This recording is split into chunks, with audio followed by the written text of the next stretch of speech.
Hello students, आज हम सभी जो है सीयूईटी का क्वेश्चन सॉल्व करने वाले हैं। सीयूईटी यूजी 2024 में आया हुआ इकोनॉमिक्स के क्वेश्चंस में किस तरीके के क्वेश्चंस पूछे गए थे इस पेपर में। तो आप सभी को पता होगा 60 मिनट्स का आपका होता है, 200 मार्क्स का 50 क्वेश्चंस आते हैं आपको, जिसमें से 40 क्वेश्चंस का आंसर करना होता है और एक क्वेश्चन आपका 5 मार्क्स का होता है। ठीक है, तो चलिए देखिए स्टार्ट करते हैं। नंबर 1 क्वेश्चन से आप स्टार्ट करते हैं। तो क्वेश्चन 1 आपके पास आपकी स्क्रीन पर ही रहा। क्वेश्चन 1 कह रहा है कि dash disputes what has actually happen, कि क्या चीज जो है एक्चुअली हैपन हुई है।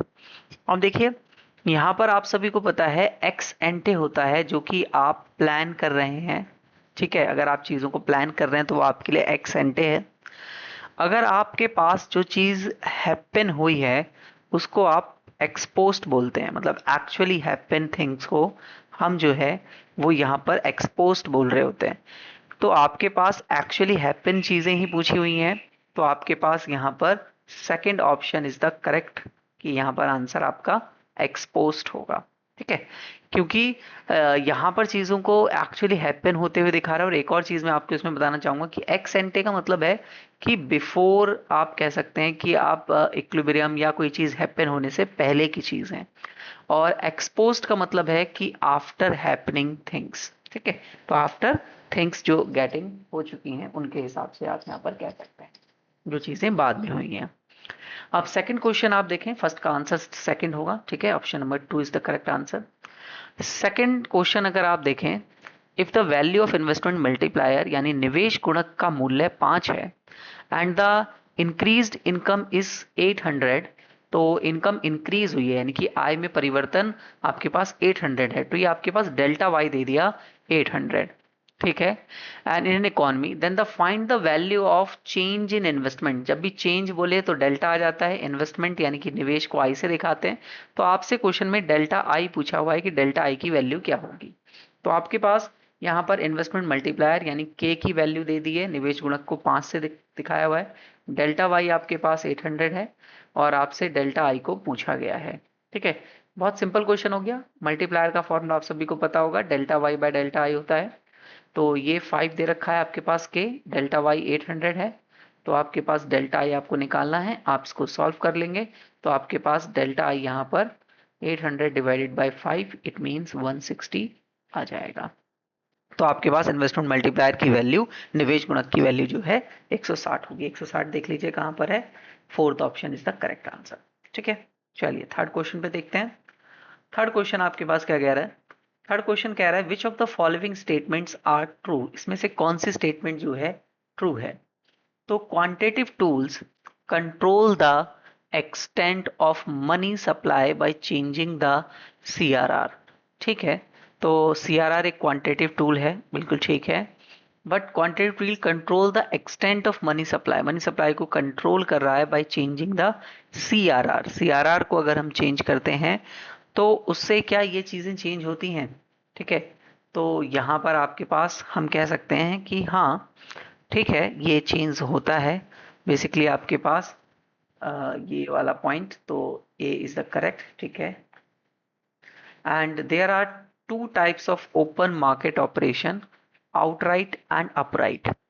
अब देखिए यहाँ पर ना आपको आउटराइट और अपराइट बोला है, यानी कि open market operations sell and purchase को दिखाता है, आप सभी ने पहले पढ़ा हुआ होगा कॉन्सेप्ट के अंदर। अपराइट और डाउन आउटराइट का मतलब है कि बाहर जा रहा है या फिर आपके पास चीज़ें आ रही हैं।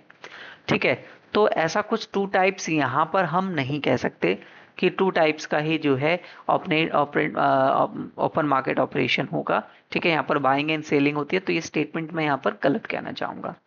सी स्टेटमेंट हम देखते हैं। C statement, a fall in the bank rate can decrease the money supply. अगर बैंक रेट कम होगा तो आप मुझे बताइए कि क्या मनी सप्लाई इससे, बैंक रेट कम होने से लोग जो कमर्शियल बैंक हैं वो इजीली लोन लेंगे। अगर बैंक दर को आपने कम कर दिया तो वाणिज्य बैंक आसानी से लोन ले सकते हैं। अगर वो आसानी से लोन ले सकते हैं तो बेसिकली मनी सप्लाई तो बढ़ेगा, मनी सप्लाई यानी मुद्रा पूर्ति तो बढ़ेगी, कम तो नहीं होगी। तो स्टेटमेंट गलत हो गई यहाँ पर। ठीक है, फिर डी देखते हैं। Selling of a bond by RBI leads to a reduction in the quantity of reserves, कि जब आरबीआई बॉन्ड्स को सेल करती है तो इससे रिडक्शन होता है रिजर्व्स में, क्वांटिटी जो रिजर्व्स हैं वो कम हो जाते हैं। अब यहाँ पर ये स्टेटमेंट ठीक है, क्योंकि जब आरबीआई अपने बॉन्ड्स को सेल करेगी तो कोई भी कमर्शियल बैंक हो गया या कोई जनरल पब्लिक हो गई, वो सभी लोग जो हैं बॉन्ड्स को खरीदने के ऊपर जाएंगे। और जब वो ये बॉन्ड्स को खरीदेंगे, तो जब ये परचेज करेंगे तो इनके पास से जो इनके पास मनी रिजर्व के फॉर्म में रखा हुआ है, मनी कह लो या रिजर्व्स कह लो, कुछ भी कह लो, ठीक है, वो रिजर्व्स जो हैं इनके पास कम हो जाएंगे, क्योंकि इनको पेमेंट करना पड़ेगा ना आरबीआई को। और जब ये आरबीआई को पेमेंट करेंगे तो इनके पास पैसे कम हो जाएंगे। तो बेसिकली ये स्टेटमेंट यहाँ पर ठीक कह रहा है। तो ए और डी, अब यहीं से आंसर निकालने की कोशिश करते हैं। ए और डी तो इसमें ठीक है, बाकी किसी में नहीं है, तो यहीं से आपके पास आंसर मिल जाता है। बट हम ई को भी सॉल्व कर लेते हैं। ये क्या कह रहा है? The RBI can influence the money supply by changing the rate at which it gives loan to the commercial bank. RBI जो है मनी सप्लाई को इन्फ्लुएंस कर सकता है रेट्स को चेंज करके, जिसके वजह से जो लोन प्रोवाइड करता है। इट मींस कि बैंक रेट के बारे में बात की जा रही है, बैंक एंड रेपो रेट के बारे में बात की जा रही है, जिस रेट पर आरबीआई जो है लोन्स प्रोवाइड करता है कमर्शियल बैंक को। इससे भी आपके पास जो है बेसिकली चेंज होगा, मनी सप्लाई को इन्फ्लुएंस कर सकता है, इसलिए ई भी करेक्ट स्टेटमेंट होगी। ठीक है, चलिए फोर्थ क्वेश्चन को देखते हैं। फोर्थ क्वेश्चन जो है पैराडॉक्स ऑफ थ्रिफ्ट के बारे में है। तो आप सभी को पैराडॉक्स ऑफ थ्रिफ्ट पता होगा कि जब सभी पर्सन अपनी इनकम का प्रोपोर्शन, इनकम में से कुछ पार्ट जो है सेविंग के ऊपर फोकस कर रहे होते हैं, सेव कर रहे होते हैं, ठीक है, जिससे टोटल सेविंग ये पर्सन कर रहे हैं, मतलब जितने भी पीपल ऑफ द इकोनॉमी हैं वो सभी लोग जो है अपनी इनकम का पार्ट जो है सेव कर रहे हैं। But overall total saving of the economy, economy की जो सेविंग है, इकोनॉमी की जो सेविंग है, वो सेविंग में इंक्रीमेंट नहीं होता, सेविंग नहीं बढ़ती है ना। मतलब इकोनॉमीज के लिए वो सेविंग नहीं है, ठीक है। आइदर वो बढ़ भी सकता है, कम भी हो सकता है, कुछ भी हो सकता है बेसिकली, लेकिन बढ़ती नहीं है। ऐसा कुछ फिक्स नहीं है कि अगर लोग ज्यादा सेव करेंगे तो इकोनॉमी में भी सेविंग्स बढ़ेंगी, ऐसा कुछ नहीं है। तो ये आपका पैराडॉक्स ऑफ थ्रिफ्ट होता है। तो अगर आप ऑप्शंस देखें, पहला option, if all peoples are of the economy, जितने भी पीपल हैं आपकी इकोनॉमी में, वो increase the proportion of income they save, the total value of the investment in the economy will not increase. Investment word आ गया, saving word नहीं आया, इसलिए स्टेटमेंट गलत है। ठीक है, सेकंड पे चलते हैं। If all the people of the economy increase the proportion of income they spend, spend word आ गया, यानी कंजम्पशन, सेविंग के बारे में यहाँ पर नहीं है, तो ये वाला भी स्टेटमेंट गलत है। If all the people of the economy decreases the proportion of income they save, decrease के बारे में नहीं होता, अभी थोड़ी देर पहले मैंने बताया आपको, इंक्रीज के बारे में बात करता है। तो if all the people of the economy increase the proportion of income they save, the total value of the saving of the economy is not increase। बिल्कुल ठीक है कि लोग अपनी इनकम का प्रोपोर्शन सेव कर रहे हैं बट इकोनॉमी में सेविंग नहीं बढ़ रही है, आइदर विल बी डिक्लाइन और the will be remain unchanged. तो फोर्थ ऑप्शन आपके पास करेक्ट आंसर होगा इसका, fourth is the correct answer for this, fourth correct answer होगा। ठीक है, चलिए नेक्स्ट क्वेश्चन पे चलते हैं। क्वेश्चन आपके पास है फिफ्थ क्वेश्चन। फिफ्थ क्वेश्चन एक मैच द फॉलोइंग क्वेश्चन है आपके पास। तो आपको यहाँ पर बेसिकली चीजों को मैच करना है। तो बैंक रेट्स किसके साथ मैच करेंगे? बैंक रेट क्या है? Security are pledge in order to repurchase, नहीं। Minimum rate at which funds are provided for the long term. अब आपको देखना है कि एक रेपो रेट होता है, ठीक है। रेपो रेट बेसिकली जो है शॉर्ट टर्म के लोन्स के बारे में बात करता है कि जब शॉर्ट टर्म के लिए लोन दिए जाएं। बट जो आपके पास बैंक रेट है, बैंक रेट्स जो हैं वो लॉन्ग टर्म के लोन्स के बारे में बात करते हैं। तो जब भी लॉन्ग टर्म के लिए लोन्स प्रोवाइड करती है RBI for the commercial banks, तो उस वो रेट होता है आपके पास बैंक रेट। तो यहाँ पर bank rate is the minimum rate at which the funds are provided for the long period. बिल्कुल ठीक है, तो आप इसको इसके साथ मैच करेंगे। ठीक है, आप जो है बैंक रेट को सेकंड ऑप्शन के साथ मैच करेंगे। ए का सेकंड, ए का सेकंड आपको देखो यहीं पर मिल गया, ठीक है। तो आंसर इस हिसाब से सेकंड हो जाना चाहिए। बट बाकी भी हम चेक कर लेते हैं क्योंकि हम सॉल्व कर रहे हैं। Marginal standing facility rate, MSF, ठीक है। इसके बारे में रेपो रेट और reverse repo rate. Repo rate अभी थोड़ी देर पहले मैंने बताया आपको, शॉर्ट टर्म के लिए जो है लोन होता है। तो central bank borrow funds from the commercial bank. अब अगर सेंट्रल बैंक बोरो करने लग जाए फंड्स, यानी कि आरबीआई वाणिज्य जो केंद्रीय बैंक है वो वाणिज्य बैंकों से खरीद रहा है, तो वो रेट आपके पास हो जाता है रिवर्स रेपो रेट। तो डी का 4 होना चाहिए इसमें, डी का 4 होना चाहिए बिल्कुल। इसमें ए का 2 और डी का 4 हो रहा है, यानी ये ठीक है। रेपो रेट में भी हमने देखा, ये जो है आपके पास शॉर्ट टर्म के लिए लोन्स वगैरह के लिए है, तो securities are pledge in to order to purchase, ठीक है, बिल्कुल ठीक है। तो रेपो रेट पे आप लोन भी देते हैं और रेपो रेट पे आप जो है सिक्योरिटीज को भी एक्सचेंज किया जाता है। यहाँ पर सिक्योरिटीज को भी एक्सचेंज किया जाता है बिटवीन आरबीआई यानी central bank and the commercial bank यानी वाणिज्य बैंक, ठीक है। तो आप सी का जो है फर्स्ट कह सकते हैं, सी का फर्स्ट एंड बी का 2, बी का 3 sorry, also known as the penal interest rate. इसको हम मार्जिनल स्टैंडिंग फैसिलिटी को हम पीनल इंटरेस्ट रेट भी बोलते हैं, पेनलाइज करने के लिए। तो आंसर जो है इसका 2 हो जाएगा, ठीक है। नेक्स्ट है sixth question, which of the following is not a function of central bank. इसमें से कौन सा सेंट्रल बैंक का फंक्शन नहीं है। तो सेंट्रल बैंक के फंक्शंस आप सभी को पते होंगे, केंद्रीय बैंक के नोट्स को इशू करना हुआ, currency notes, bankers of the government है, बैंकर्स ऑफ द बैंक है, ठीक है। तो आपको नॉट है तो ये तो इशू ऑफ द करेंसी ये तो होता है, ठीक है। Accept deposit and giving loan to people. अब आप मुझे बताइए ये किसका फंक्शन है, फटाफट कमेंट कीजिए। डिपॉजिट्स को एक्सेप्ट करना, डिपॉजिट्स को एक्सेप्ट करना और आपको जरूरत पड़ने पर लोन प्रोवाइड कर देना, ये फंक्शन होता है किसका, कमर्शियल बैंक का, वाणिज्य बैंकों का। तो ये तो सेंट्रल बैंक का फंक्शन नहीं है, तो सिक्स का third option is the correct answer, ठीक है, ये वाला। चलिए नेक्स्ट सेवेंथ क्वेश्चन क्या कह रहा है, आर्टिकल 112 डील्स विद। अब देखिए इस टाइप के जो क्वेश्चन होते हैं वो बेसिकली मैं कहूँगा ये क्वेश्चन जो हैं आपके फैक्ट बेस्ड क्वेश्चन हैं, और इनका आंसर जो है वो मतलब इस तरीके से नहीं मिलेगा जब आप डिटेल में चीज़ों को पढ़ते हैं।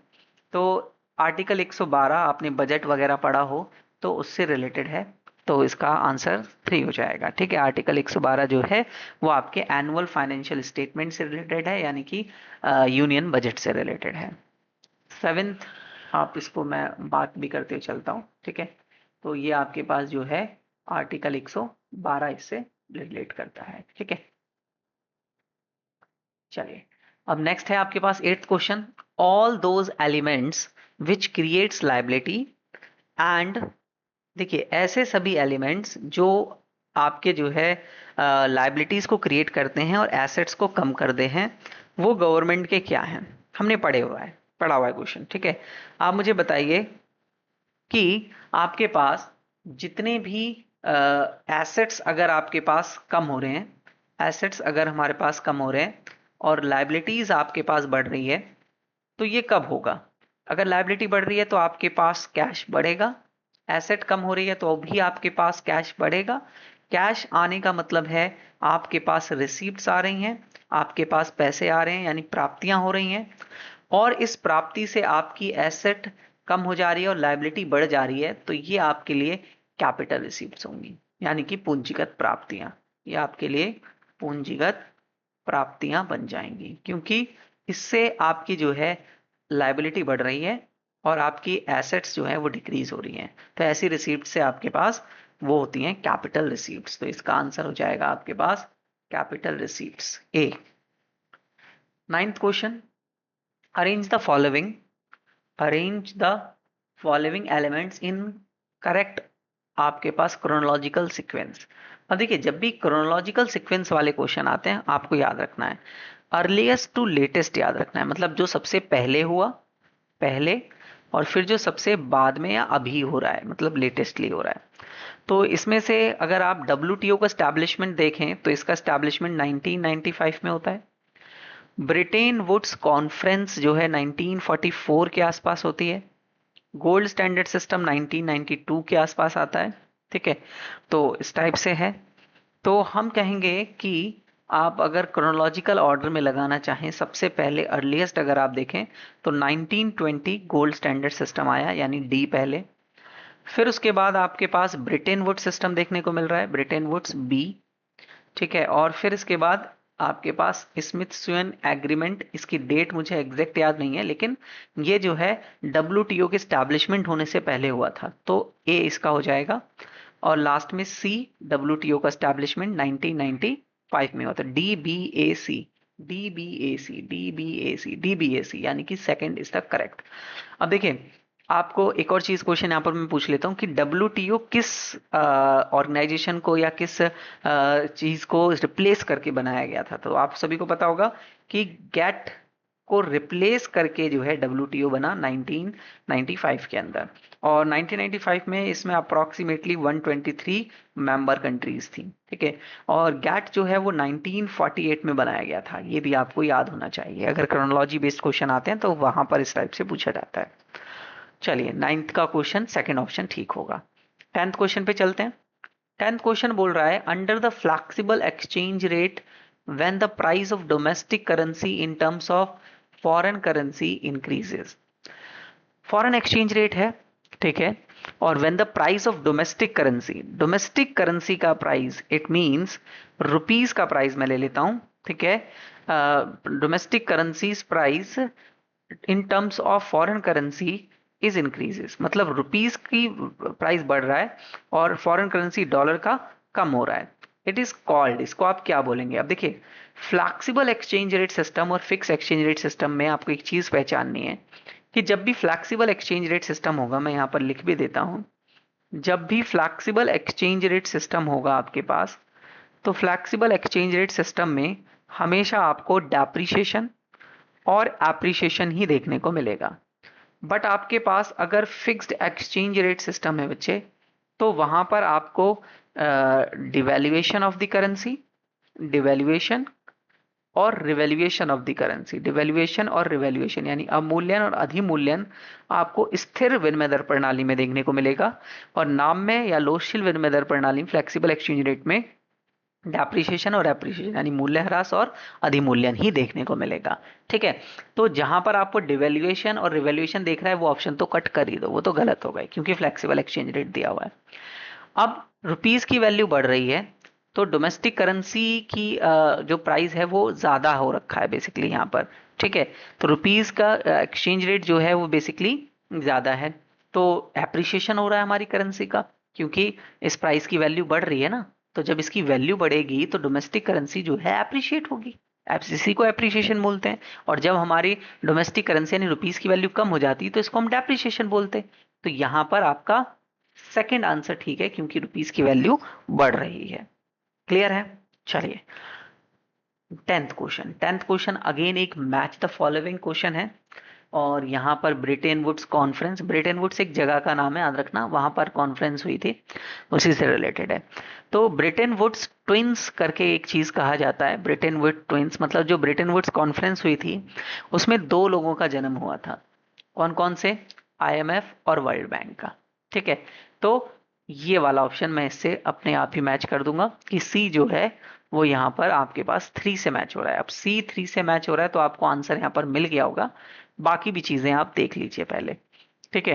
तो error and omission account BOP का अकाउंट है, third element in the BOP, तो डी का 4 ठीक है, मैच कर रहा है। Manage floating exchange rate, manage floating exchange rate जो है वो बेसिकली यहाँ पर आप ये कहेंगे कि मैनेज फ्लोटिंग एक्सचेंज रेट जो है बी का 3, ठीक है, बी का 1 है। रुक जाइए, इसको ब्रिटेन वुड्स ट्विंस अगर हम कहें तो सी का 3 था। अच्छा, मैं इसमें क्यों लगा रहा हूँ, मुझे तो सी का 1 देखना था ना। सॉरी, देखिए गलती हो गई, मैंने गलत ऑप्शन जो है यहाँ पर पिक करा है, ठीक है ना, गलत ऑप्शन पिक हो गया। क्योंकि सी ये जो हमने कहा उसको तो हमने 1 से मैच करा ना, सी को 1 से मैच करा है, सी को 1 से मैच करना है, ठीक है। तो सी को 1 से मैच कर रहे हैं, तो एक ये है और एक ये है। और डी को अभी अभी हमने 4 से मैच करा, डी को 4 से मैच करा, तो ये वाला हमें मिल रहा है यहाँ पर, ठीक है। अभी मैं अगर ये वाला ना पढ़ता तो मैं गलती को पिक ही नहीं कर पाता कि मैनेज फ्लोटिंग एक्सचेंज रेट में 3 है, तो वही 3 देखकर मैं कंफ्यूज हो गया, ठीक है। तो मैनेज फ्लोटिंग एक्सचेंज रेट जो है वो डर्टी फ्लोटिंग होती है, यानी कि जानबूझकर मैनेज करना। डायरेक्टिव फ्लोटिंग एक्सचेंज रेट का मतलब ये होता है कि जब किसी देश के सेंट्रल बैंक और उस देश की गवर्नमेंट जो है जानबूझ के जो करेंसी का एक्सचेंज रेट है उसके साथ छेड़खानी करते हैं और अपनी करेंसी की वैल्यू को बढ़ाने के ऊपर फोकस करते हैं। ठीक है, तो बी का 3 हो जाएगा और ए का आपके पास 2 हो जाएगा। Pegged exchange rate, pegged exchange rate का मतलब क्या होता है कि जब आप जो है फिक्स करते हैं, जैसे आप कहते हैं कि $1 इक्वल्स टू 50 रुपीज के इक्वल होगा, तो आपने क्या करा, आपने $1 की वैल्यू 50 रुपीज में पैक कर दी, तो इसे आप बोलते हैं पैक्ट एक्सचेंज रेट सिस्टम। ठीक है, क्लियर है, सिंपल है यहाँ पर, है ना। तो ये इसका ये वाला आंसर ठीक होगा हमारे पास। नेक्स्ट 11th के बाद 12th क्वेश्चन पे चलते हैं।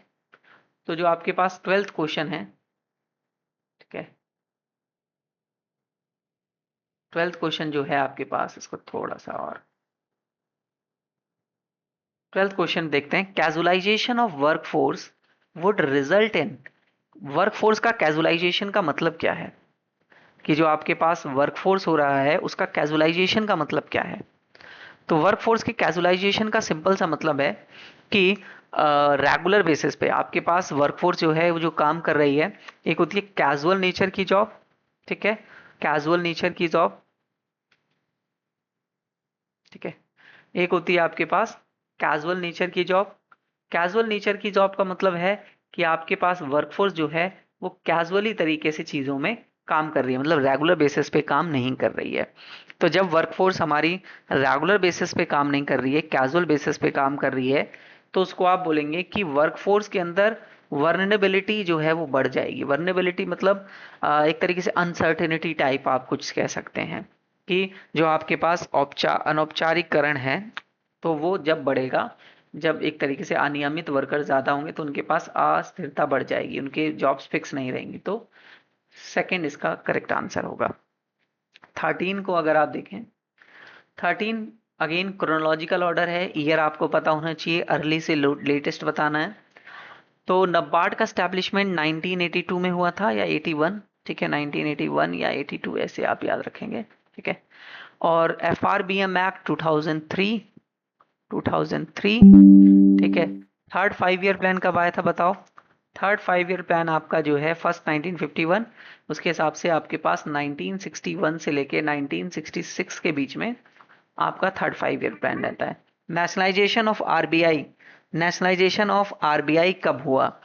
आरबीआई का अगर हम नेशनलाइजेशन देखते हैं तो 1949 में आरबीआई का जो है नेशनलाइजेशन होता है, ठीक है। तो इसके हिसाब से अगर हम क्रोनोलॉजी इसकी डिसाइड करें, तो क्रोनोलॉजी में आपके पास सबसे पहले 1949 यानी आरबीआई, तो पहले डी आ रहा है, फिर उसके बाद 1961 यानी सी आएगा, फिर आपके पास नबार्ड 1981 यानी कि ए, ठीक है, और उसके बाद एफआरबीएम एक्ट यानी बी। तो D C A B, D D A नहीं, D C A B, D C A B fourth option ठीक होगा, ठीक है ना। चलिए 14th क्वेश्चन अब देखते हैं। 14th क्वेश्चन क्या कह रहा है। 14th क्वेश्चन कह रहा है dash implies that the resources extract is not above the rate of regeneration of the resources and the wastes generate are within the assimilating capacity of the environment। किस चीज को आप ये कहते हैं कि जो extraction is not above the, जो आपके पास एक्सट्रैक्शन है रिसोर्सेज का वो ज़्यादा नहीं होगा रीजनरेटिंग स्पीड से, and the wastage are generate within the assimilating capacity, जितनी कैपेसिटी है उसके अकॉर्डिंग ही जनरेट हो रहा है, तो उसको आप क्या बोलेंगे, उसको आप एब्जॉर्बिंग कैपेसिटी बोलेंगे।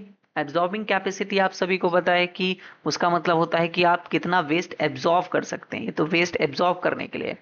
तो यहां पर आ रहा है आपके पास केयरिंग कैपेसिटी, कि आप अपनी एनवायरनमेंट को इतना केयर करते हैं कि जितना आप वेस्ट जनरेट कर रहे हैं वो उतना ज्यादा ना हो आपके पास, जितना कि एनवायरनमेंट के पास कैपेसिटी है, उसके पास कैपेसिटी है फॉर द रीजनरेशन, वो उसके रीजनरेशन की स्पीड जो है उससे ज्यादा आपका वेस्ट ना हो, हमेशा रीजनरेशन की स्पीड ही ज्यादा हो आपके पास, तो उसको हम केयरिंग कैपेसिटी बोलते हैं, ठीक है ना। तो इसका आंसर है सेकंड।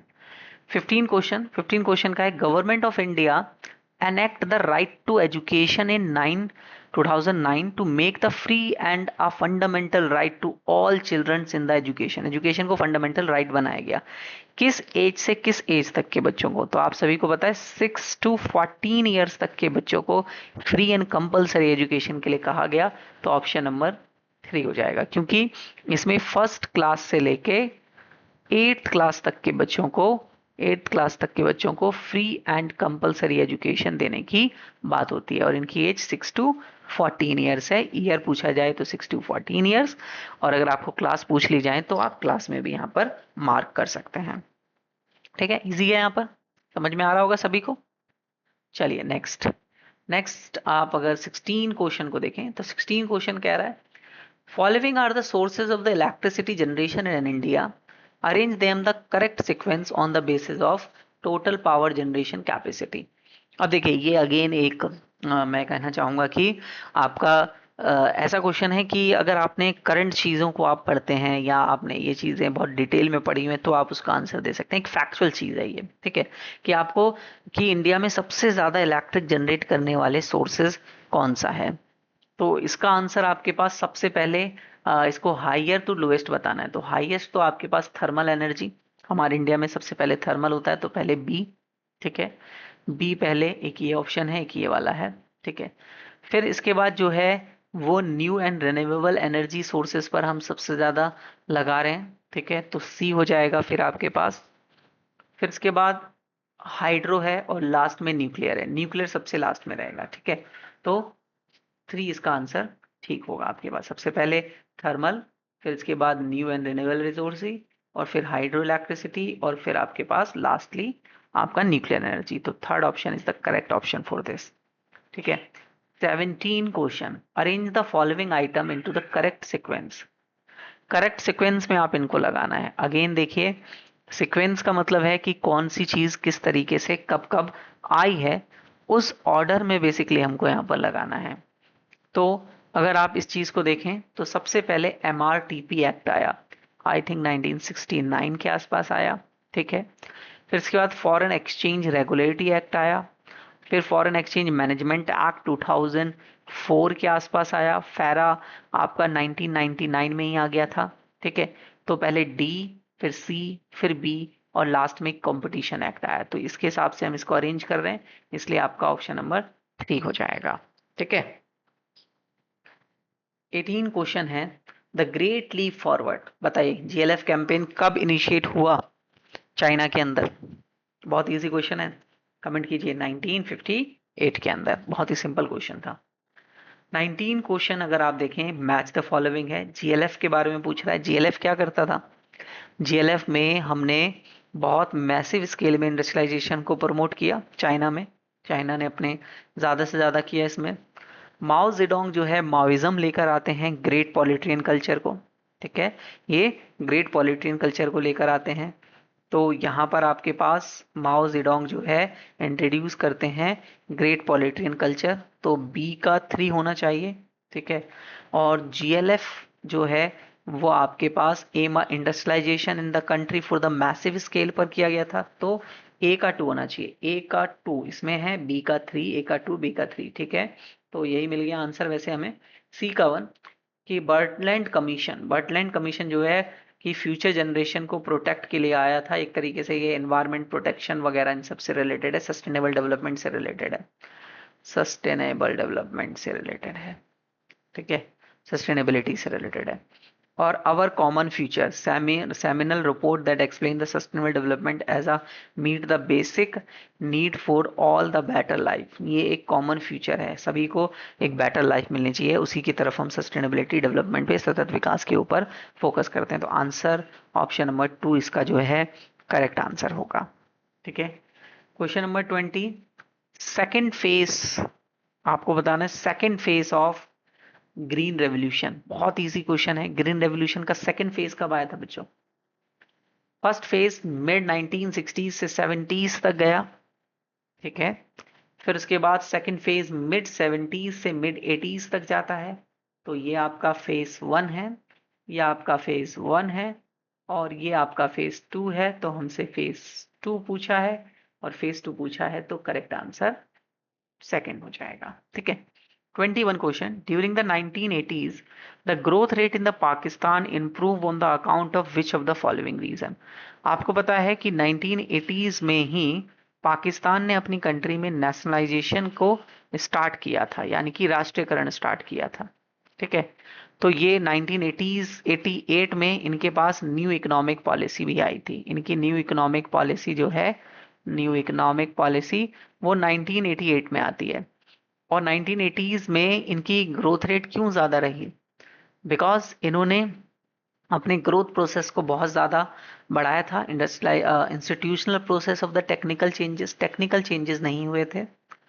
गुड हार्वेस्ट कह सकते हैं क्योंकि आफ्टर 1980s में ग्रीन रेवोल्यूशन आया था। ग्रीन रेवोल्यूशन पाकिस्तान में भी इसी सेम पीरियड में था, ठीक है, ग्रीन रेवोल्यूशन था। And sustainable exports for manufacturing goods, ऐसा नहीं है। एनईपी से रिलेटेड कोई पॉइंट मिलता है मुझे तो मैं देखता हूँ। High amount of the foreign direct investment, ये था, लेकिन ये परफेक्ट रीजन नहीं है। गुड हार्वेस्ट था, इसके वजह से जीडीपी ग्रोथ रेट बहुत ज्यादा थी, ठीक है। चलिए 22 question, when there is a unexpected rise in the sales. Sales में अगर एक अनएक्सपेक्टेड राइज देखने को मिलता है आपको, तो aggregate demand would decline. Unexpected rise है सेल के अंदर। सेल है, इट मींस स्टॉक्स के बारे में बात हो रही है।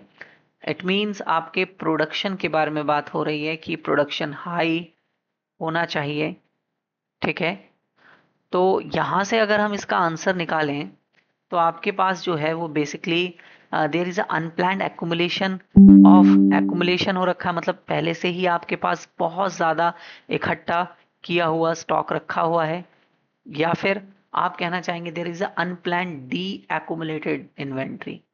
अगर आपके पास पहले से ही इन्वेंट्री एक्यूमुलेट रखी होती तो अनएक्सपेक्टेड राइज नहीं होता बच्चे, वो तो आपका पहले से प्लान मतलब अनप्लान्ड ही कहेंगे, लेकिन अनएक्सपेक्टेड नहीं होता। आप पहले से बना के रख रहे हैं, एक्यूमुलेट करके रख रहे हैं, तो एक्यूमुलेट वर्ड यहाँ पर गलत हो रहा है। D accumulation of the inventories, आपने डी एक्यूमुलेशन किया था इन्वेंट्रीज का, आपने रखा नहीं था, और आपके पास सेल्स जो है वो इंक्रीज हो रही है। सेल्स यानी कि आपके पास ज्यादा से ज्यादा डिमांड आ रही है उस प्रोडक्ट की, ठीक है। Next 23 question, during the festive season the currency deposit ratio. Currency deposit ratio, festive season में लोग ज्यादा करेंसी को डिपॉजिट करते हैं क्या? बताइए। Deposit ratio, currency deposit ratio means आप बैंक्स जो है उसको रेशियो ज्यादा मेंटेन करके रखना पड़ता है आपके लिए। आपने जो डिपॉजिट किया हुआ है उस डिपॉजिट को आप कभी भी विड्रॉ करके लेके जा सकते हैं। आपने जो पैसे जमा किए हैं बैंक में, आप उसे कभी भी विड्रॉ कर सकते हैं। इसलिए बैंक आपके लिए एक एसएलआर बना के रखता है, स्टैट्यूटरी लिक्विडिटी रेशियो बना के रखता है, करेंसी डिपॉजिट रेशियो बना के रखता है कि कभी भी पर्सन अपने पैसे विड्रॉ करने आएगा उसको मैं ये पैसे लौटाऊंगा। तो फेस्टिव टाइम में आप ज़्यादा विड्रॉ करते हैं, और अगर आप ज़्यादा विड्रॉ करते हैं तो बेसिकली ज़्यादा कैश के फॉर्म में ये जो है वो रखता है, जिसके वजह से डिपॉजिट रेशियो जो है इंक्रीज रहता है। आपके पास डिपॉजिट रेशियो क्या रहता है? इंक्रीज। आप ऐसे कह सकते हैं कि during festive season people hold more cash related to the bank deposits. Bank deposit की जगह कैश ज़्यादा अपने पास रखते हैं, तो बैंक्स बोलते हैं हम ज़्यादा रेशियो रख रहे हैं, आप हमारे पास ज़्यादा अट्रैक्ट करने के लिए कि लोग जो है ज़्यादा बेसिकली जमा करें अकाउंट में पैसे। 24 question, European union was created. अब देखिए अगेन क्या आ रहा है, देखिए अगेन एक ऐसा क्वेश्चन आया बच्चे जो एक फैक्चुअल क्वेश्चन है। अगर आपको डेट नहीं पता तो आप आंसर भी नहीं दे पाएंगे। ऐसे क्वेश्चंस की आपको तैयारी करनी है, और मैं ये कहूँगा कि 50 क्वेश्चंस आते हैं, 40 करने होते हैं, तो 40 में आप 10 क्वेश्चन ऐसे मतलब निकाल सकते हैं। तो ऐसा ज़रूरी भी नहीं है कि आपको सारा करंट पढ़ना है, क्योंकि अपने ऊपर एक बर्डन नहीं डालना है आपको। 10 से ज़्यादा ऐसे क्वेश्चन नहीं निकलेंगे, है ना। लेकिन मैं कहूँगा कि पढ़ के चलिए तब भी, है ना। तो यूरोपियन यूनियन क्रिएट हुआ था बच्चे 1999 में। फैक्चुअल बेस्ड क्वेश्चन है डायरेक्टली, ठीक है। 25 क्वेश्चन, identify the correct statement in the context of circular flow of income in the two sector economy. Two sector economy है, तो एक हाउस होल्ड सेक्टर होगा और एक फर्म सेक्टर होगी, एक परिवार क्षेत्र होगा और एक उत्पादक या फर्म क्षेत्र होगा। तो इन दोनों के बीच में कैसा होगा, देखिए house hold received factor services from firm. क्या फर्म हाउस होल्ड सेक्टर को सर्विस देती है? गलत हो गया ना। House hold sector firm sector को सर्विसेज प्रोवाइड करता है ना। तो यहां से ये चीज हमें जो है वो गलत नजर आ रही है, तो ये स्टेटमेंट गलत हो गई बच्चे, है ना। House hold invest while firm save, house hold invest करता है और फर्म सेव करती है, उल्टा है ना। फर्म इन्वेस्ट करती है in the production process and household जो है वो सेव करते हैं, बचाते हैं। Third option, firms produce goods and services, हाँ फर्म्स प्रोडक्शन करती है गुड्स एंड सर्विसेज का, थर्ड ऑप्शन ठीक है।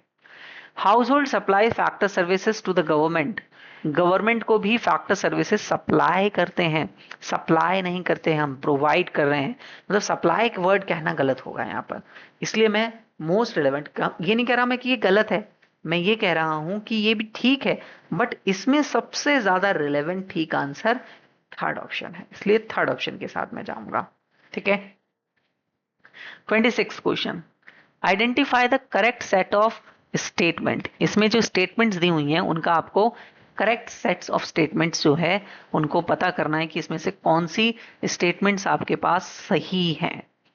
तो अगर आप यहां पर देखें तो पहली स्टेटमेंट क्या कह रही है, एक्स एंटे, एक्स एंटे भी थोड़ी देर पहले मैंने आपको बताया वीडियो के स्टार्टिंग में, एक्स एंटे एक बिफोर चीज है, बिफोर आप प्लानिंग कर रहे हैं, ये है प्लान थिंग्स, आप योजना बना रहे हैं। Ex ante savings represent what is actually plan to save, आप कितना प्लान कर रहे हैं सेविंग करने के लिए, एक्चुअली हैपन नहीं है यहाँ पर एक्चुअली प्लान्ड है। अगर एक्चुअली हैपन होता है यहाँ वर्ड और प्लान वर्ड नहीं होता तो ये आपके पास एक्सपोज्ड होता है यहाँ पर, तो ये अभी एक्सेंट है और एक्चुअली प्लान्ड है, तो ए स्टेटमेंट करेक्ट स्टेटमेंट है बच्चे, ए स्टेटमेंट आपके पास करेक्ट है। ठीक है। Second, exposed saving represents the what is actually planned, अब देखिए मैंने अभी थोड़ी देर पहले बताया एक्सपोज्ड वर्ड जब आएगा तो वो एक्चुअली हैपनिंग होना चाहिए, बट यहाँ एक्चुअली प्लान लिखा है, इसलिए ये स्टेटमेंट यहाँ पर सेकंड बी वाली गलत होती है, ए ठीक है बी गलत है। सी पढ़ लेते हैं, exposed savings despite what's actually happen, बिल्कुल एक्चुअली हैपन है और एक्सपोज्ड है तो ये ठीक होगी, तो ए और सी ठीक है, बी गलत है। डी देखते हैं, x post, x एंटे post, x एंटे post नाम की कोई चीज नहीं होती, या तो एक्स एंटे होगा या तो एक्स पोस्ट होगा, ऐसा कुछ नहीं होता, तो डी गलत हो गया। ए और सी ठीक है, ए और सी ठीक है, ए और सी बी वाले में ठीक है, सेकंड वाले ऑप्शन में ठीक है, तो सेकंड इसका आंसर होगा। 27 क्वेश्चन, अब देखिए 27 क्वेश्चन आपके पास अगेन एक मैच द फॉलोइंग क्वेश्चन है, फटाफट अगर कोई बच्चा इसका आंसर दे सकता है तो पहले कमेंट में इसका आंसर लिखिए। ठीक है। तो यहाँ पर क्या क्या दिया है देखो, सबसे पहले एनुअल फाइनेंशियल स्टेटमेंट की बात की जा रही है। अब जो आपके एनुअल फाइनेंशियल स्टेटमेंट हैं वो क्या है, नहीं लायबिलिटी नहीं है, ठीक है, मेन बजट डॉक्यूमेंट है। ठीक है। और ऐसा मुझे कुछ रिलेटेड यहाँ पर नहीं दिख रहा है, summarization of the financial year ऐसा कुछ नहीं है, तो annual statement is the main budget document, तो ए का 3 होगा, ए का 3 देख लीजिए कहां पर है, ए का 3 इसमें है और इसमें है। अब देखते हैं बी का, बी का है कैपिटल रिसीप्ट्स, कैपिटल रिसीप्ट्स कौन सी रिसीप्ट्स होती हैं, जो आइदर क्रिएट द लायबिलिटी और रिड्यूसेस द फाइनेंशियल एसेट्स, या तो आपकी एसेट को कम करते हैं या तो आपकी लायबिलिटी को बढ़ाते हैं, उनको आप पूंजीगत प्राप्तियां यानी कि कैपिटल रिसीप्ट्स कहते हैं। तो बी का 1, बी का 1, ए का 3 था, ए का 3 बी का 1, ए का 3 बी का 1, ए का 3 नहीं, ए का 3 बी का 1, सेकेंड ऑप्शन आंसर मुझे मिल गया, बाकी भी चेक करूंगा। कैपिटल पेमेंट्स क्या है, कैपिटल पेमेंट्स एक्सपेंडिचर करने से आपकी एसेट्स जो हैं वो बढ़ती हैं और लायबिलिटीज कम होती हैं, क्योंकि आपके पास से पैसे जा रहे हैं, तो इसका 4 हो जाएगा, यानी कि सी का 4 ठीक है इसमें। और डी, एक्सपोर्ट ज्यादा इंपोर्ट कम है तो सरप्लस में होगा, तो ट्रेड सरप्लस सेकंड, तो सेकंड इसका आंसर है। ठीक है। आपको पता ही होगा ट्रेड सरप्लस कब होता है, ट्रेड सरप्लस में आएगा जब आपके पास एक्सपोर्ट ज्यादा है इंपोर्ट कम है, और अगर डेफिसिट आ रहा है तो डेफिसिट कब आएगा, जब आपके एक्सपोर्ट्स कम है और इंपोर्ट ज्यादा है। ठीक है। चलिए 27 के बाद 28 क्वेश्चन, और यहाँ पर आपको एक पैराग्राफ दिया हुआ है, आपको इसको पैराग्राफ को बहुत ही इजीली पढ़ना है, फिर उसके बाद आंसर देना है। तो देख लेता हूं मैं, पैराग्राफ पढ़ने पर आपके पास ये सभी आंसर्स इससे रिलेटेड हैं। ठीक है, 5 क्वेश्चन हैं। क्या कह रहा है पैराग्राफ, फटाफट क्विकली पढ़ लेते हैं। In our quest to increase agriculture production during the last 5 decades, so we most, इसको हम हाईलाइट करते हुए चलते हैं। ठीक है, इसको हम हाईलाइट करते हुए चलते हैं। तो आपके बाद in the cost of the increase agriculture product during the fast increase agriculture product during the last 5 decades. So we almost totally neglect the use of the compost and completely switch over the chemical fertilizer. ठीक है, तो हमने totally neglect कर दिया है compost के use को और कंप्लीटली हम लोग स्विच कर चुके हैं over the chemical fertiliser. This result is the large tract to the productive land and has been adversely affect. Land को इसने adversely affect करा है and water bodies including groundwater वगैरह suffer due to the chemical contamination and demand for the irrigation has been growing up after, जिसके वजह से बहुत ज़्यादा सफ़र करना पड़ा है, ग्राउंड वाटर वगैरह कम हो चुके हैं, कंटेमिनेटेड हो चुका है, इरिगेशन फैसिलिटीज़ में डिमांड बहुत ज़्यादा बढ़ी है क्योंकि वाटर की कमी मतलब ज़्यादा प्रोडक्टिविटी के लिए वाटर की रिक्वायरमेंट है. Farmers in the large number all over the country has again start using the compost. फिर उन्होंने दोबारा से again start using compost made organic waste for different types. ठीक है, in certain parts of the country cattle are maintained only because of the produced dung. cattle को इसलिए maintain किया जा रहा है क्योंकि डग बनाया जा सके और उसको आप फर्टिलाइजर में मिलाएं जिससे सॉइल की कंडीशनर की जाए, सॉइल को मेंटेन किया जाए उसको बेटर बनाने के लिए. Earthworms can see converted in the organic matter. Earthworms को डाला गया मिट्टी में जिससे ऑर्गेनिक मैटर ज़्यादा बने, कंपोस्ट फास्टर हो, नॉर्मल कंपोजिटिंग प्रोसेस तेज हो जाए. This process is now been the widely used. Indirect is the civics authority are benefited to have a dispose reduce quantity wastage. Quantity wastage को reduce करने के लिए. ठीक है, चलिए तो क्वेश्चन क्या कह रहा है. क्वेश्चन कह रहा है पहला वाला कि सिविक अथॉरिटी ने क्या किया. आपके पास पहला क्वेश्चन है how is the civic authority getting benefit to the bio composting. तो civic authority are benefited to as they have the depose reduce the quantity waste. Quantity waste जो है इनके पास रिड्यूस हो रहा है. ठीक है, तो इसका हो जाएगा have to dispose reduce the quantity of waste, यानी फोर्थ आंसर. ठीक है, पैराग्राफ में से मिला है answer. 29. Choose the correct statement concern with the passage. Passage में किस चीज के कंसर्न को दिखाया जा रहा है. तो earthworm take equal time to convert organic matter into compost with respect to the normal composting process. देखिए आप इसे पढ़ लीजिए, यहाँ पर था earthworm can convert organic matter into the compost faster than the normal composting. तो फास्टर वाला पॉइंट आपको लगाना है. टेक्स मोर टाइम नहीं, टेक लेस टाइम, कम टाइम लेता है. Convert the organic matter into the compost with respect to the normal compost. Less time का मतलब फास्टर हो गया यहाँ पर, तो सी ऑप्शन ठीक है ना. फिर आपका 30 question, water bodies including ground water systems have suffered due to. किस चीज से सफर कर रहे हैं वो लोग सफर कर रहे थे chemical contamination and increase demand of irrigation से. तो इसका 30 का सेकेंड ऑप्शन ठीक है. 31. In certain parts of the country cattle are maintain only because of. क्यों करा जा रहा है, क्योंकि डग मिल सके. Produce dung which is an important fertiliser for soil conditioner. तो इसका ये हो जाएगा 1. 32. What should be the suitable title for the above passage. आप अबव पैसेज जो ऊपर दिया हुआ था उसको एक सुटेबल टाइटल क्या देंगे. ठीक है, most suitable title bio composting, bio pest control, traditional knowledge and practices, use of the chemical fertiliser. ये देखिए ये तो नहीं है.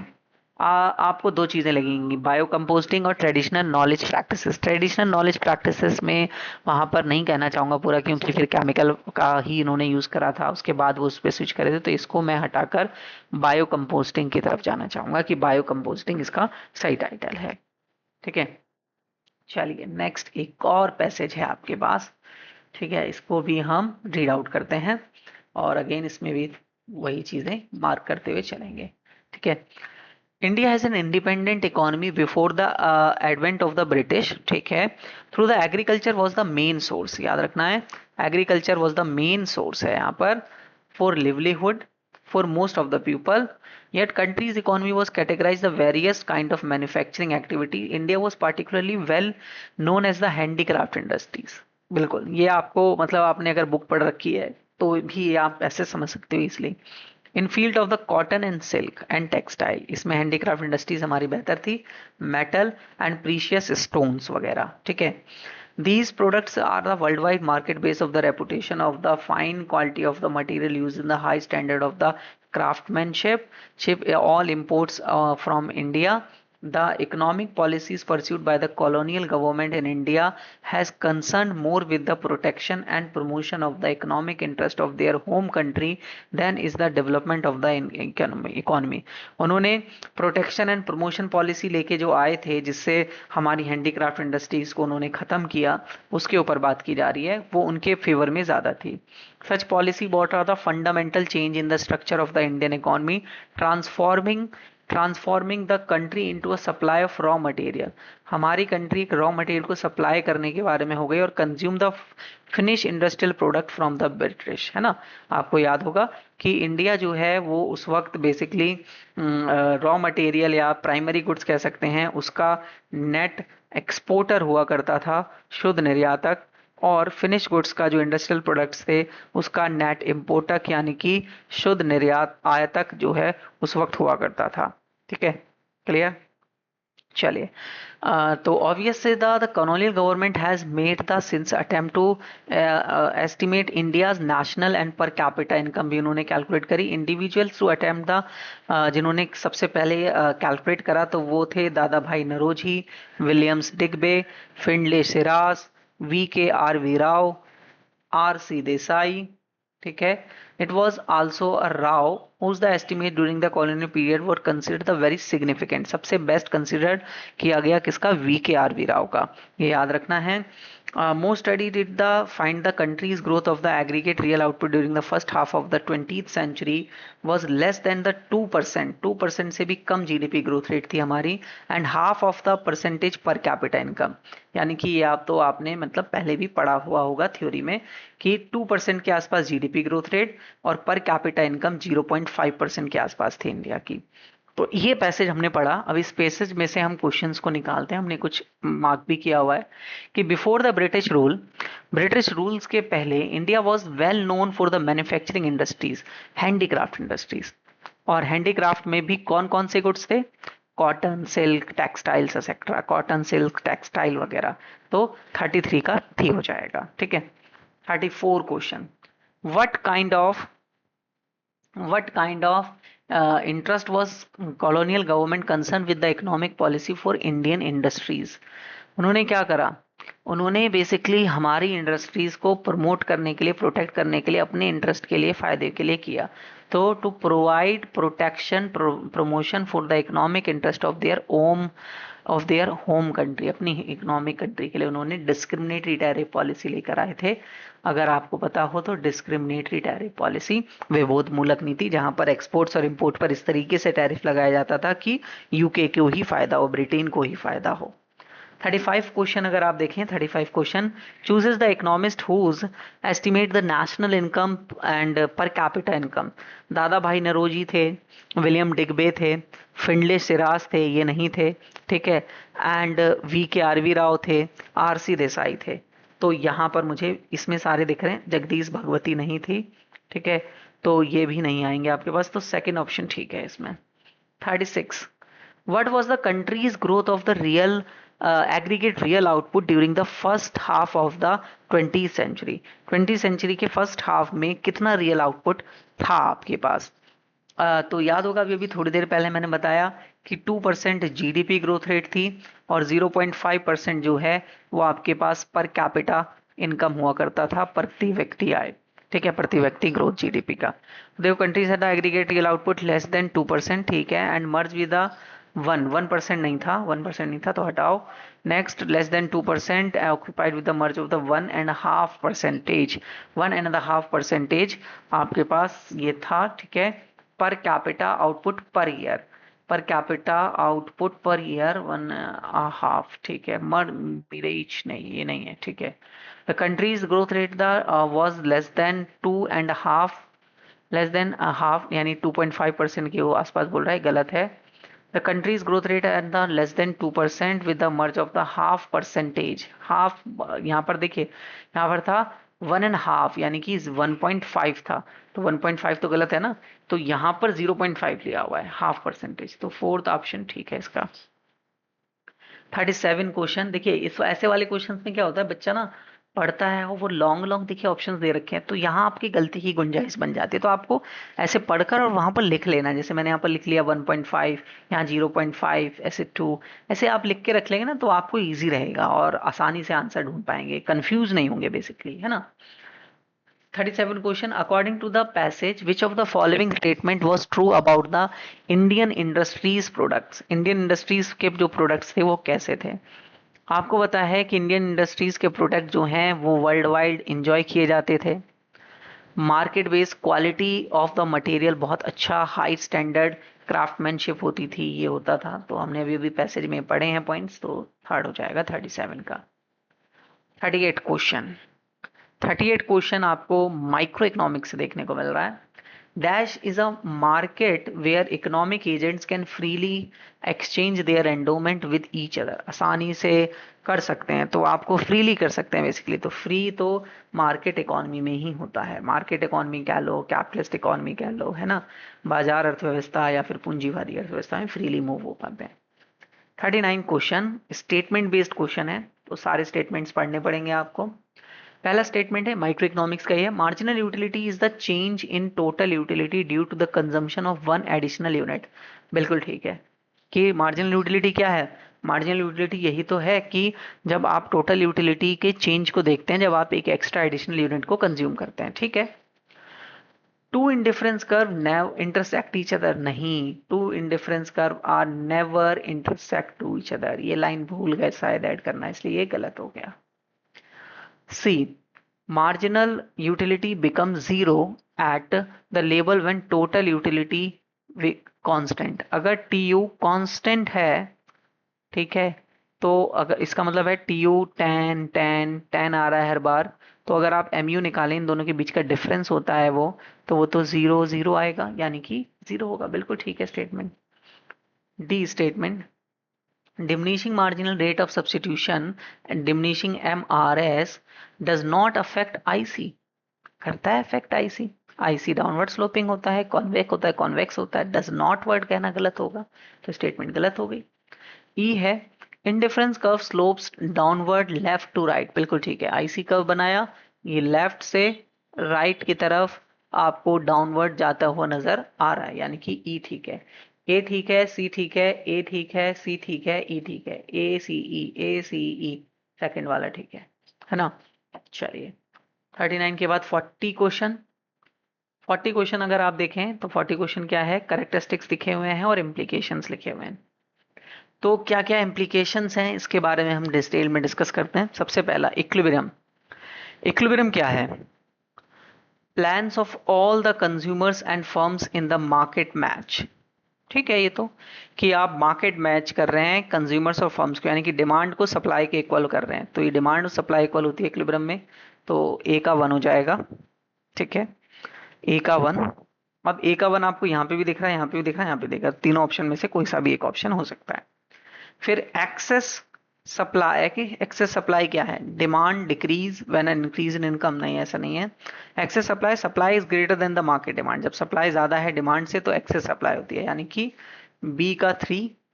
सी इंफीरियर गुड्स, इंफीरियर गुड्स वो गुड्स होते हैं जिनकी डिमांड कम होती है जब लोग इनकम ज्यादा करते हैं, तो सी का 2 हो जाएगा, demand decreases with an increase in income. Price ceiling, price ceiling basically क्या है, imposition of the upper limit of the by government. Government जो है प्राइस को सील कर रही है, यानी अपर लिमिट लगा रही है किसी भी गुड्स के प्राइस पर कि इससे ज्यादा नहीं हो सकता, तो डी का 4, डी का 4, डी का 4, ठीक है। और सी का 2, सी का 2, बी का 3 और ए का 1, यानी कि आपको सेकंड ऑप्शन ठीक मिल रहा है, 40 का 2 हो जाएगा आंसर। 41 क्वेश्चन, आप सभी को पता है कि 40 क्वेश्चन ही करने होते हैं, लेकिन मैं आपको प्रैक्टिस के लिए सारे क्वेश्चंस करवा रहा हूँ, ठीक है। तो हमारे पास when the elasticity of demand curve is 1, elasticity of demand equals to 1 at every point on the demand curve. Demand curve के हर एक पॉइंट पर, किसी भी पॉइंट पर अगर आप इलास्टिसिटी निकालें तो इलास्टिसिटी 1 आती है, यानी यूनिटरी आती है। तो जब भी ऐसा होता है बच्चे, तो वो आपका डिमांड कर रेक्टेंगुलर हाइपरबोला कर्व होता है, रेक्टेंगुलर हाइपरबोला कर्व होता है, क्योंकि रेक्टेंगुलर हाइपरबोला कर्व के नीचे जितने भी रेक्टेंगल्स ड्रॉ होते हैं, इन सभी रेक्टेंगल्स का एरिया क्या होता है, इक्वल होता है, जिसकी वजह से इलास्टिसिटी ऑफ डिमांड यूनिटरी होती है, 1 की इक्वल आती है। ठीक है, तो ये हो जाएगा 42। According to the theory of consumer behaviour, inequality of this, यानी कि ये आपका बजट कंस्ट्रेंट दे रखा है, बजट सेट की लाइन दे रखी है आपके पास, is called the consumers dash. Consumer की क्या कहेंगे, आपको पता होगा कि P1x1 प्लस P2x2, अगर ये लेस देन है m से, ये आपकी इनकम है, ये अगर लेस देन है, तो आप जो है बजट सेट्स जो है इस तरीके से बना सकते हैं, बजट सेट में लेस देन हो सकता है। बट अगर आप बजट लाइन देखते हैं, P1x1 plus P2x2 equals to m, तो ये इक्वेशन हो जाती है आपके पास बजट लाइन की। तो बजट लाइन की तो नहीं है इक्वेशन, बजट लाइन तो ऑप्शन में भी नहीं है, तो बजट सेट का आपके पास यहाँ पर दे रखा है। ठीक है, तो बजट सेट इसका ठीक आंसर होगा। नेक्स्ट देखिए 43 क्वेश्चन आपका मैक्रो इकोनॉमिक्स से मुझे देखने को लग रहा है।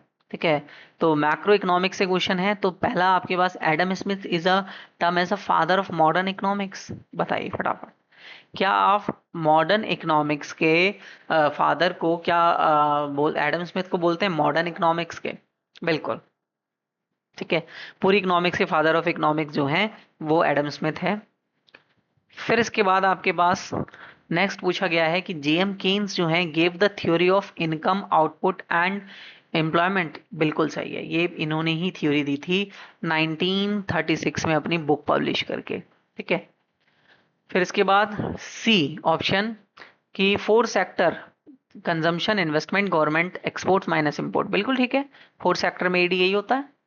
ठीक है, D store of value is a primary function of money. Money का प्राइमरी फंक्शन ये नहीं है, प्राइमरी फंक्शन है medium of exchange, medium of exchange यानी कि विनिमय का साधन होना चाहिए, विनिमय का एक साधन होना चाहिए, या फिर यूनिट ऑफ मेजरमेंट होनी चाहिए, मेजरिंग यूनिट है मनी, एक आपकी कॉमन मेजरिंग यूनिट है। तो ये प्राइमरी फंक्शन है, स्टोर नहीं है। तो A B C is the correct answer, A B C is the correct answer, A B C यानी कि ये वाले। ठीक है, आसान है। 43 पे चलते हैं। 43 क्वेश्चन कह रहा है कि rearrange the statement in proper chronological order. अब देखिए क्रोनोलॉजिकल ऑर्डर में लगाना है, तो general theory of employment, interest and money, ये इनकी बुक आई थी 1936 में। ठीक है, महानलोबिस ब्रिटेन रॉयल सोसाइटी से रिलेट करते हैं, इसका डेट एग्जैक्टली याद नहीं है। Wealth of a nation Adam Smith की 1776 में, and the economic consequences of the peace of Keynes, ये डेट एग्जैक्टली मुझे याद नहीं है, शायद महानलोबिस ये वाली जो कंसिक्वेंसेस ऑफ पीस है शायद ये 1999 में है, 1919 है, सॉरी 1919 है। और आपके पास जो महानलोबिस ब्रिटेन रॉयल सोसाइटी, इसका आपके पास डेट जो है आई थिंक 1945 होना चाहिए। ठीक है, तो क्रोनोलॉजिकल ऑर्डर में लगाएं तो सबसे पहले सी एडम स्मिथ। ठीक है, सबसे पहले आपके पास सी आएंगे यहाँ पर, फिर इसके बाद आपका 1990 यानी डी, फिर इसके बाद ए, फिर लास्ट में Mahalanobis B, C D A B, C D A B, C D A B, C D A B, first option. ठीक है, ठीक है। 45 question, if there is no government and no foreign trade, then government नहीं है, foreign trade भी नहीं है, तो क्या होगा? तो आपके पास government tax, import, export is greater than 1, and ये सभी इक्वल होंगे, लेस देन होंगे। ये क्वेश्चन थोड़ा सा ट्रिकी क्वेश्चन है, क्यों है? क्योंकि देखिए कोई गवर्नमेंट नहीं है, तो जी गवर्नमेंट एक्सपेंडिचर, तो टैक्स का भी कोई रिलेवेंस नहीं है, और ना ही इंपोर्ट का कोई रिलेवेंस है, और ना ही कोई एक्सपोर्ट का रिलेवेंस है, तो सभी जीरो होंगे, सभी जीरो होंगे। लेकिन अगर आप 12th में अच्छे से स्टडी करके नहीं जाते ना, तो आप इसका आंसर नहीं दे पाएंगे। ठीक है, आपके लिए क्वेश्चन समझना थोड़ा सा मुश्किल होगा, मतलब आप कर सकते हैं आंसर, लेकिन आपको टाइम टेकिंग लगेगा। लेकिन आप इतना समझ जाएं कि अगर कोई गवर्नमेंट नहीं है, कोई फॉरेन ट्रेड नहीं है, तो सब कुछ क्या होगा? जीरो होगा। ना ही गवर्नमेंट का एक्सपेंडिचर होगा, ना ही टैक्सेस होंगे, ना ही इंपोर्ट होगा, ना ही एक्सपोर्ट होगा। ठीक है, तो 45 का थर्ड ऑप्शन ठीक है। 46 पे आ जाते हैं। 46 में the value of nominal GDP is this and the value of real GDP is this, find out the value GDP deflator. GDP deflator equals to क्या होता है बताइए? जीडीपी डिफ्लेटर का फॉर्मूला होता है नॉमिनल जीडीपी अपॉन में real GDP, मैं short में लिख रहा हूँ, इनटू में 100। तो नॉमिनल जीडीपी है 11 दिस एंड ये 1000 इंटू 100, 00 से 00, 10 से 10, 1110, 1110 नहीं दिया हुआ है, 100 से बेस से डिवाइड कीजिए 1.1 आ जाएगा, इट मीन्स सेकेंड वाला। ठीक है, clear? 47 identify the correct statement. इसमें कौन कौन सी स्टेटमेंट करेक्ट हैं और कौन कौन सी स्टेटमेंट यहाँ पर गलत साबित हो रही हैं। तो stock are defined as a over period of time, नहीं, स्टॉक जो है डिफाइन किया जाता है पॉइंट या पर्टिकुलर पॉइंट ऑफ टाइम पे, पॉइंट ऑफ टाइम पे, not a period of time. तो गलत हो गई स्टेटमेंट। ठीक है, स्टेटमेंट गलत है आपकी। Flows are defined as a over of period time, बिल्कुल ठीक है, ये पीरियड ऑफ टाइम में दिखाते हैं। Flow are defined as a flow are defined as a particular point of time, गलत, सी गलत है। ठीक है, stocks are defined as a particular point of time, ठीक है। GVA at F C plus NIT minus subsidies equals to GVA at MP, ठीक है। अगर आप इसमें इनडायरेक्ट टैक्स ऐड कर दें और सब्सिडीज माइनस कर दें तो मार्केट प्राइस पे आ जाएगा। देखिए, आपके पास जीवीए एट एफ सी दिया हुआ है और अगर आप इसमें ऐड करते हैं इनडायरेक्ट टैक्सेस, ठीक है, आईटी लिख देता हूं, और माइनस करते हैं सब्सिडीज, तो आपके पास क्या ये जीवीए एमपी बनेगा? बिल्कुल ठीक है, ये आपके पास जीवीए एमपी ही बनेगा। ठीक है, क्योंकि आप इसमें जब जीवीए एफसी में आप एनआईटी को ऐड करते हैं तो आपके पास जीवीए जीवीए एमपी बनता है। तो एनआईटी का मतलब होता है, एनआईटी का फॉर्मूला होता है इनडायरेक्ट टैक्स माइनस सब्सिडीज। तो आप देखिए, इनडायरेक्ट टैक्स प्लस है, सब्सिडीज माइनस है, और इस वाले में इनडायरेक्ट टैक्स प्लस है और सब्सिडीज माइनस है, तो ठीक तो कर रहे हैं, है ना?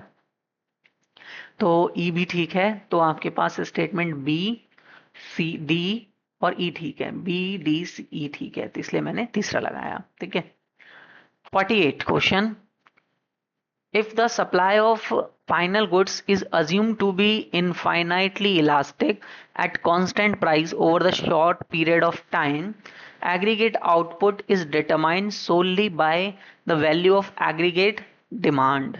This is called। क्वेश्चन को समझें तो क्वेश्चन आपसे ये कह रहा है कि जो सप्लाई ऑफ फाइनल गुड्स है assume to be infinitely elastic, जितना मर्जी सप्लाई जो है इनफाइनाइटली इलास्टिक है, मतलब कुछ इस तरीके से है aggregate supply, and at a constant price, और प्राइस जो है वो यहाँ पर कांस्टेंट प्राइस पर, period of time, aggregate output is determined solely. Aggregate demand output आपको निकालना है तो वो कैसे निकलेगा?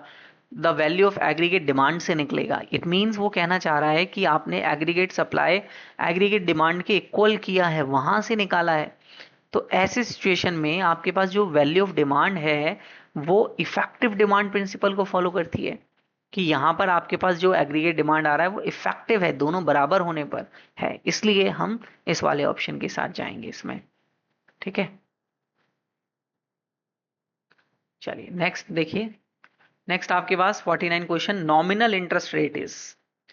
देखिए, मैं आपके लिए एक जनरल फॉर्मूला लिख देता हूं, जब भी नॉमिनल वर्ड आता है, नॉमिनल वर्ड होता है real plus inflation, real plus inflation, यानी कि आपके नॉमिनल मौद्रिक चीजें वास्तविक प्लस मूल्यह्रास सॉरी महंगाई यानी इन्फ्लेशन स्फीति से जुड़ा हुआ होता है।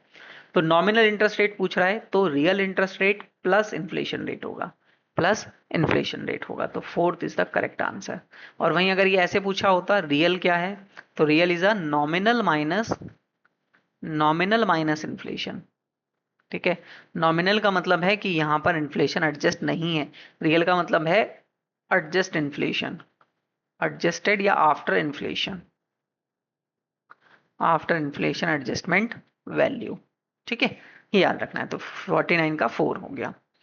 लास्ट 50 क्वेश्चन है आपके पास। 50 क्वेश्चन कह रहा है the value of MPS is increase from this to this, what would be the impact on multiplier.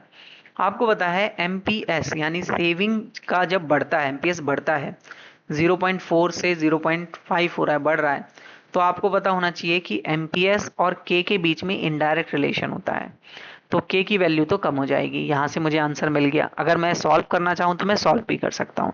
देखिए आप निकालिए के इक्वल्स टू 1/MPS फॉर्मूला होता है, ठीक है, थोड़ा सा हम के इक्वल्स टू 1/MPS होता है, तो एमपीएस 0.4 दिया हुआ है पहले, तो 1/0.4 यानी कि 2.5, और फिर दोबारा से निकाल दिए के इक्वल्स टू 1/MPS होता है, 1/0.5 है, इस बार बढ़ गई है के की वैल्यू, एमपीएस की वैल्यू सॉरी, डिवाइड करोगे तो 2 आएगा। आप देख सकते हैं के जो है वो 2.5 से 2 हो रहा है, यानी कि पहले 2.5 था, अब 2 हो गया, मतलब के की वैल्यू जो है वो रिड्यूस हो रही है व्हेन एमपीएस आर इंक्रीजेस, जब एमपीएस को आप बढ़ा रहे हैं। So the size of the multiplier would increase, the size of the multiplier would remain constant, the value of multiplier is undetermined with the given information, ऐसा कुछ नहीं है, the size of the multiplier will be decreases, तो 50 का 4 हो जाएगा कि multiplier की वैल्यू कम हो रही है आपके पास। होपफुली सभी स्टूडेंट्स को ये बहुत अच्छे से समझ में आया होगा, और मैंने आपको बहुत अच्छे से ये यहाँ पर जो है चीज़ें कराई हैं, ठीक है। तो आपको सीयूईटी यूजी के 2025 का पेपर भी मैंने अपने चैनल पर सॉल्व करा रखा है, तो आप उसे वीडियो को भी देख सकते हैं। बाकी इसी तरीके की और वीडियोस मैं आपके, आज इस पेपर में मैंने 2024 का पेपर सॉल्व कराया, आगे मैं 2023 और 2022 का पेपर सॉल्व कराऊंगा, और कुछ बेसिक कॉन्सेप्ट्स की वीडियोस जो हैं मैं अपने चैनल पर लेके आने वाला हूं, तो आप मेरे इस चैनल को जो है वो सब्सक्राइब ज़रूर कर लें, क्योंकि तभी आपको न्यू वीडियोस की इन्फॉर्मेशन मिल पाए। और कुछ प्रैक्टिस सेट्स भी जो है हम सॉल्व करेंगे, ठीक है, प्रैक्टिस सेट्स भी मैं आपके पास लेके आने वाला हूं आपके पेपर से पहले, तो आप सभी रेडी रहिए, तैयार रहिए, और चैनल को सब्सक्राइब करके रखिए। चलिए नेक्स्ट वीडियो में मिलते हैं।